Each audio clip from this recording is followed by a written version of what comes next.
Is it impossible to become wealthy in Africa? Today, I'm going to jump into the reason why most Africans are struggling. We are playing the wrong game. Way back in the days, America and all these countries that we are mesmerized by and we all aspire to be, been through some brutal times, people really working hard, breaking their backs, building bridges, building roads, using free labor, slavery, and all this stuff for all these years to build a country that we all admire and see today. We all want to run to. What we forget to do is to fix our own homes and what it takes to do it. Sadly, the way we grow up in Africa is very bad for the mind of African youth. It makes us very dependent. We are being trained to become factory workers while there's not a lot of factories. And why would you want to be a factory worker anyways to begin with? There are not a lot of factories in Africa. And you are being trained by the school system to become a factory worker or basically become a part of a bigger corporation. And we just don't have enough of that. So what's the answer?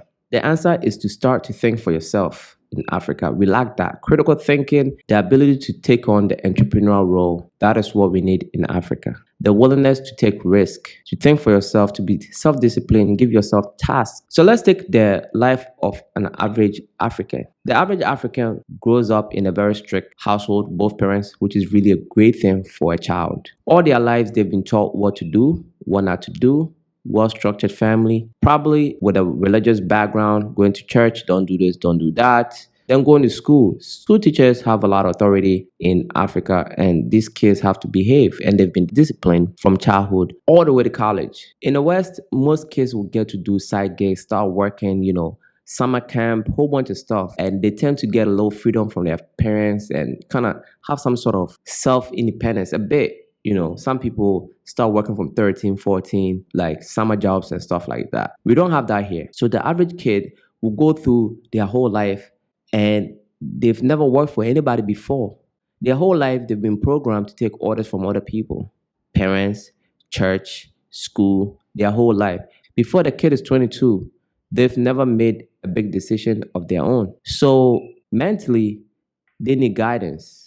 And that is the biggest reason why most Africans finish school, come and stay home and look for a job where there is none. There isn't a lot of jobs. And even if you get employed, the pay here is very terrible. Let's look at Ghana, for example. The minimum wage in Ghana is about 400 cedis. That's less than $40 a month. You heard me right. That is by law. So the law is not protecting you. And yet, these kids stay in the house and keep applying for jobs. And most of these jobs, if you're lucky, you're going to get paid about 700 cedis, 600 cedis a month. If you are extremely lucky, then you're going to get a place where they pay you about 2,000 cedis a month. If you're a nurse, 2,500, 3,000 cedis a month. I'm not encouraging people not to go to school, but you need to think outside the box. All the people who I know in Ghana who are doing tremendously well for themselves are working for like a government. They are somewhere like at a hub or at the airport where they have some connections going on, or they're in a government sector where they have some connections going on. But the vast majority of the people that I know, if you're trying to be well off at a young age, is to have a skill. You have to develop a skill that's outside of school. You need to learn how to learn on your own. And then you need to start something. So the people that I know who are doing well are all business people in Africa. We need more business people than employees in Africa. There isn't a lot of jobs, and more of us have to create jobs for the people who are too scared to do it. We tend to be very selfish as Africans, and the law doesn't permit us to pay you more than 400 cedis a month. So if that person goes through the brutal time, which you will as an entrepreneur, it's inevitable, and finally come up on top, and you've been sitting home applying for jobs and not taking your life into your own hands, when that person gets to employ you, they're going to pay you the bare minimum because they're trying to keep their profit. They've been through a lot to get here. I'm not condoning that. That's not something I do personally.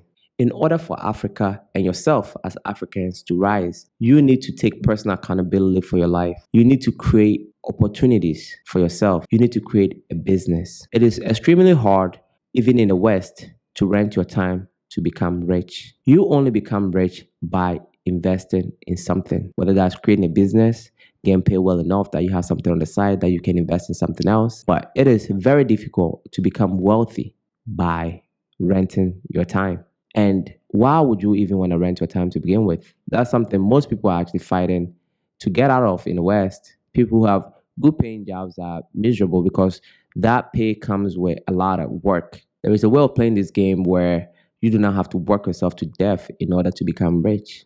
Hard work alone would not make you rich. I know a lot of Africans that work their butts off, literally building buildings, and they are not going anywhere. You need to think more than you act. You need to think long term and take steps.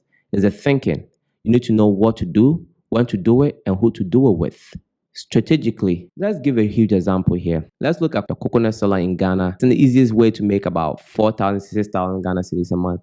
Well, that's not a lot of money in the West, but in Ghana it is because you can survive on 2,000, 2,500, and you can save the rest and you could take it from there. It's all about compounding and playing the long game. We are impatient. That's the problem. So coconut seller, how many coconut can you sell a day? Your time is finite. You're pushing this thing around. You're going to make money, but it's finite. So in order for a coconut seller to be rich, he has to diversify and put some of his money somewhere that the money will work for him while he sleep. You need to use money as your slave. And you also gotta create content or you can learn how to code. So you have a whole bunch of robots make you money while you sleep. A lot of Africans are complaining about the government and all this. You're not looking at where you can make it. The internet is open to everybody. If you're not on the internet, you're not getting employed and you are sitting home blaming the government. It is your fault, nobody else. You need to get on YouTube. You need to buy a couple of books. You need to learn how to make money online. If you're making money online and you are in Africa, you actually have a huge advantage over the people in the West because unlike people in the West who can work online, they are paying huge sums of money in taxes, way more than you will if you're in Africa. They are paying way more, about 10 times more in rent than you will in Africa. As an African, you have this huge advantage to make money online because you get to keep most of that money. And there's a huge opportunity for the people who have money to invest in Africa. There are a lot of opportunities in Africa because of the lack of capital. The banks here will not give you a loan to start anything. You gotta bootstrap it, which means you have to work hard to use your own money to do it. In America, the banks are not just going around giving you loans to start a business. That is a myth. That's not the case. Most people end up starting a business with credit cards, and we don't have that here, unfortunately. So you need that money, and you need to know the system that you're in. Stop complaining. All the reasons why you are not making it, you pointing fingers at the politicians and stuff like that, I get it. But that's not going to solve the issue. How are you going to take your own life into your hands? You're only going to take your own life into your hands and do something about it by stop blaming everybody else and see what you can do to change your life. And that is what I'm focused on. And that's what I'm talking about. Yes, it is much easier to make money in America by working for somebody and saving and putting that money towards investments. Because like I said, you will never become rich by renting your time. You will become rich by making your money work for you, by making robots work for you. You want to create businesses that works while you sleep, cranking in that money. That's a long game that you want to play. But in the beginning, it's going to be a bit hard trying to get money. So what you need is skills. You need skills acquisition and technology and learning something online, like even creating content, being well educated, learning sales, marketing, learning how to talk properly. So you could do customer service on the phone. They have that virtual assistants and all that stuff that people have now. Just because you're in Africa doesn't mean you have to work in Africa if the pay is terrible. I guarantee you can easily find a job online where you will make 10 times, 20 times how much you will make in Ghana. Skillshare is there for hiring video editors, and all this stuff could be learned online. I know people who lived in the West and they came to Africa and all their job is online and they learned everything here. It's just a mindset that has to change. How beautiful would that be in order for you to, tap into the developed world and bring the money back home? Africans and diasporans in the West, if you're watching this, you definitely need to help Africa develop. You are working hard. Are you saving money? Because I know a lot of Africans that are just caught up in American life or the Western life. They're working really hard, but they have nothing to show for. You are not making anything if you have nothing to show for. So you need to save some of that money and try to do something back home so we can help this continent develop. You have a huge advantage as Africans abroad because you have access to capital to start stuff. It's a huge advantage that you have over your fellow brothers down here, unfortunately. And the people in Africa as well, like I said, you will have a huge advantage if you learn how to acquire a skill online that is usable. Stop complaining. You are not good enough. Don't wish it was easier. Wish you were better. You could make it entirely down here by trust, hard work, and learning what to do, when to do it, and who to do it with. Most people are actually playing the wrong game. The game that you're playing, sit down, write it down. How much money can you possibly make this if everything were to go right? Most of the stuff that people are doing, if everything were to go right, they will still not make enough money to ever become rich. So play a game that once you win, you can become rich. And we just don't sit down and think about this stuff. The politicians is not going to save you. It's in every country. But in the Western world, yeah, you have welfare and stuff like that to take care of you when you're down. We don't have it here. And that's a huge advantage. You need to be more hungry than anybody in the West could ever be. Instead, you are sitting home. How many jobs are you applying to a day in Africa? Not much. People are not taking chances. People are not betting on themselves. A construction worker in Ghana can make about 120 Ghana cedis a day. You don't need much skills for that. So why don't you join in? You could save some money at the end of the day. The garbage people who have the tricycle going around taking garbages, they are making about 600 cedis a day. But the average African will not do that because we don't respect those people. So we will sit home and complain while the person in the bank is barely making 3,000 Ghana cedis a month. This person who's going around collecting the garbage is making 5, 6 times more than that person in the bank. And I could give you countless examples of this. There is a way to make it in Africa. It's never easy by any means, but there is a way to make it in Africa. There is a way to make it anywhere in the world. My advice to people is to stop complaining, stop feeling helpless, and look within. You are more powerful than you think. You need self discipline. You need to sit your butt down. I know your whole life, you've never been able to know how to structure your life by yourself. You've been told when to go to church, you've been told when to go to school, you've been told when to go to bed, and now you are helpless.